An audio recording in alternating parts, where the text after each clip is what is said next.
Shalom, perkenalkan nama saya Aleta Nofrin Cefaon. Saya dari Fakultas Pertanian dan Perikanan, Prodi Perikanan, Universitas Tribuana Kalabahi. Di sini saya akan mempresentasikan hasil kerja saya. Yang pertama, jelaskan antropologi maritim. Antropologi maritim adalah cabang dari antropologi yang mempelajari hubungan antara manusia dengan lingkungan laut dan pesisir, termasuk aspek sosial, budaya, ekonomi, dan teknologi. Fokusnya meliputi bagaimana masyarakat pesisir berinteraksi dengan sumber daya laut, tradisi maritim, dan bagaimana perubahan lingkungan dan globalisasi mempengaruhi cara hidup mereka. Berikut adalah penjelasan dari 5 ahli utama tentang antropologi maritim. Yang pertama, Asson pada tahun 1981. Dalam bukunya, Asson membahas tentang antropologi perikanan dan pentingnya memahami bagaimana masyarakat pesisir mengelola sumber daya laut secara tradisional. Studi ini menyoroti bagaimana praktik-praktik lokal seringkali lebih berkelanjutan daripada pendekatan modern, dan menunjukkan bahwa ada hubungan erat antara pengetahuan lokal dengan keberhasilan dalam memelihara ekosistem. Yang kedua, Raymond Farr pada tahun 1946.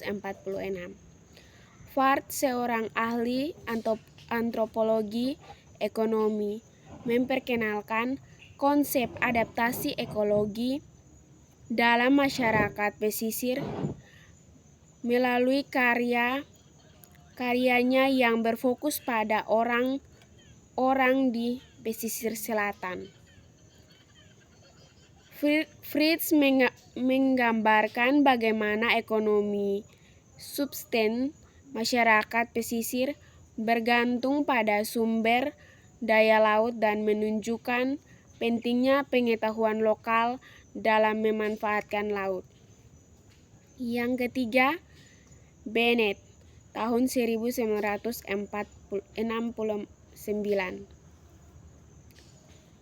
Bennett menulis tentang subsistence fishing di komunitas pantai dengan menekankan bahwa masyarakat pesisir seringkali mengembangkan sistem ekonomi yang berbeda dengan masyarakat daratan, yang disesuaikan dengan kondisi laut yang unik.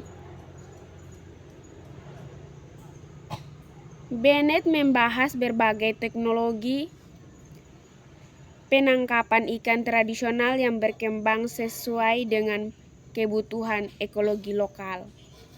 Yang keempat, Astuti pada tahun 1995. Astuti mempelajari masyarakat Bajo di Indonesia dan meneliti bagaimana kepercayaan dan praktik budaya mereka mempengaruhi interaksi mereka dengan laut. Penelitian ini menekankan bahwa laut bukan hanya sumber daya ekonomi, tetapi juga bagian integral dari identitas budaya mereka. Yang kelima, Mikai dan Gentov pada tahun 1998.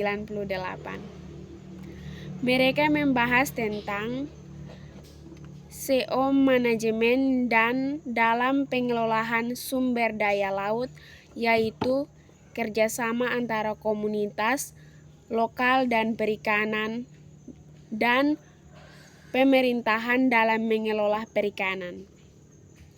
Konsep ini menunjukkan pentingnya keterlibatan masyarakat lokal dalam pengambilan keputusan untuk memastikan keberlanjutan sumber daya laut dan pemanfaatan secara adil.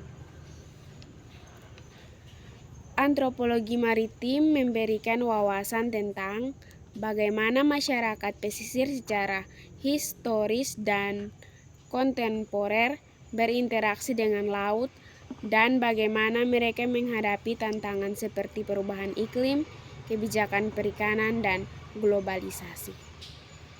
Yang kedua, jelaskan ruang lingkup antropologi maritim. Ruang lingkup antropologi maritim. Antropologi maritim mencakup beberapa aspek penting. Yang pertama, studi budaya dan masyarakat pesisir. Antropologi maritim mempelajari kehidupan masyarakat yang tinggal di daerah pesisir dan pulau-pulau, termasuk tradisi, praktik, dan nilai-nilai budaya yang berkaitan dengan laut. Ini mencakup analisis terhadap cara-cara masyarakat mengelola sumber daya laut, tradisi penangkapan ikan, dan interaksi sosial yang terjadi di komunitas pesisir. Yang kedua, inovasi dan teknologi. Dalam konteks maritim, inovasi teknologi sangat penting untuk keberlangsungan hidup masyarakat nelayan. Penelitian dalam antropologi maritim seringkali mengeksplorasi bagaimana teknologi baru diadopsi dan dimodifikasi oleh komunitas lokal untuk meningkatkan efisiensi dalam kegiatan perikanan dan pelayaran. Yang ketiga, identitas budaya. Antropologi maritim berfokus pada bagaimana identitas budaya terbentuk melalui hubungan dengan laut. Ini termasuk studi tentang simbol-simbol budaya yang terkenal dengan kehidupan maritim serta bagaimana sejarah kelautan membentuk identitas komunitas di daerah pesisir. Yang keempat, ketahanan sosial dan lingkungan. Aspek ketahanan dalam konteks antropologi maritim mencakup bagaimana masyarakat pesisir menghadapi tantangan seperti perubahan iklim, penurunan sumber daya laut, dan dampak dari modernisasi. Penelitian ini bertujuan untuk memahami strategi adaptasi yang digunakan oleh komunitas untuk mempertahankan keberlangsungan hidup mereka. Yang kelima, ekowisata dan pembangunan berkelanjutan. Antropologi maritim juga mengeksplorasi hubungan antara ekowisata dengan pembangunan lokal. Ini mencakup studi tentang dampak ekowisata terhadap komunitas nelayan dan bagaimana mereka dapat memanfaatkan sumber daya secara berkelanjutan tanpa merusak lingkungan. Menurut para ahli, yang pertama, menurut Simanjuntak tahun 2017, antropologi maritim, inovasi budaya dan identitas di wilayah laut, penelitian tentang partisipasi masyarakat dalam pengelolaan sumber daya laut. Yang kedua, Samsami tahun 2023, nelayan, ekowisata, dan pembangunan lokal, studi antropologi maritim di pesisir barat Sumatera. Buku ini membahas dinamika antara ekowisata dan kehidupan nelayan. Yang ketiga, Durana tahun 2016 tentang penelitian mengenai warisan budaya maritim. Yang keempat, Erlandson tahun 2015 tentang budaya maritim awal di Amerika Utara. Yang kelima, buku ajaran antropologi maritim oleh Retno Andriati yang memberikan pemahaman mendalam tentang aspek-aspek antropologis dan kehidupan maritim.